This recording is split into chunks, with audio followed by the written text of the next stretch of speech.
We have this question here on the board, a quadratic equation. The roots of the quadratic equation are given as alpha and beta. We are asked to form an equation whose roots are alpha squared over beta and beta squared over alpha.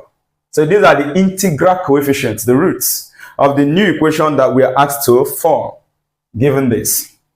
How do we solve this problem? Here, the first thing we have to do is to divide through by the coefficient of x squared so that the coefficient will be 1.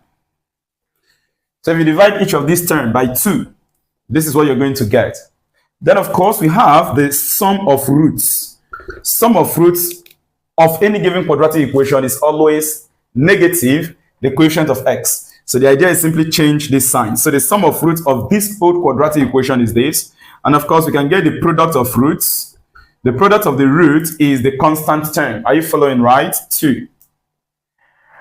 Now with this sum of roots and product of root, we have to determine the value of the sum of roots and product of root of the new quadratic equation whose integral coefficients are given as this. So I'm going to use these two roots now to get the sum of new roots and the product of new roots. Then I will simplify. So first, the sum of the new roots. If you work out the LCM of this is what you're going to get. And then we can do substitution here. Of course, this alpha cube plus beta cube has its own identity. And the identity is given as. And when we substitute the values here, we can actually find out what this is going to be. We shall get. So we have 175 over 8 as the sum of the new roots. In the same way, we proceed and obtain the product of the new roots. So I'm going to multiply these two roots here. So multiplying the given new roots, we are going to obtain alpha beta. And we know that the value of alpha beta from here is what? 2. You can say that. Why the sum of roots is 7 over 2.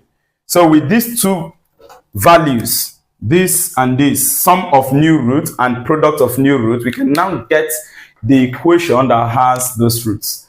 So the equation that has this new roots will now become x squared minus the sum of the new roots, which is 175 divided by 8 multiplied by x, and then plus the product of roots, which is 2. Make everything equal to 0. All I have to do here now is to simplify.